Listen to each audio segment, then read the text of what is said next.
I really would like to drill down a little bit on this question about how we make these technologies accessible to the people who don't have means, for whom it's not a nice to have. It's the people who actually, they need this to conduct their daily lives. They need this to participate in American democracy. They need this to get to their job. They need this to get to work. They need this to get to their doctors. And how long are we going to have to subsidize? Because that's part of it. People don't want to pay the subsidies, but otherwise Americans are going to left behind. So I know, Ms. Castillo, you talked about, I mean, Norwalk, Connecticut is doing this, not my district, and Mr. Bott, how do we do this to make sure it's available to all Americans? Thank you. That is a great question.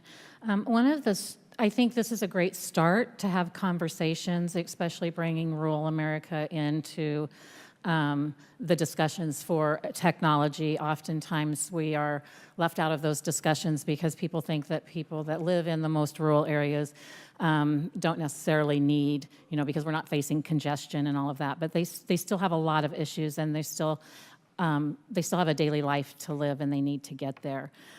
With autonomous vehicles, I think one of the things in rural America that we also need to talk about is the majority of the drivers that drive in our service areas are older. They've already retired. They left their career. This is a second, career for them, and so they're in their 70s and their 80s, and that is changing as people change. That generation is changing, and so all of that generation that doesn't want to just sit around and, they want to serve and they want to help.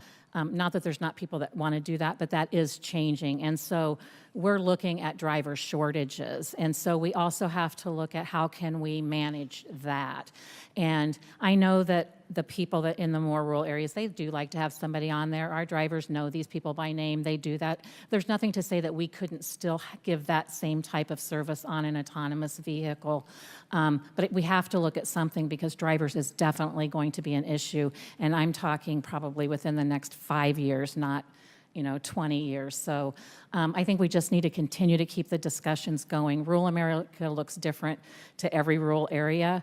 You can talk to some people that say rural is, like a 5,000 county, and they are driving huge distances, and then some that are butted up against urban areas, but they're still rural because they still can't get into the urban areas. So we just have to keep the discussions going.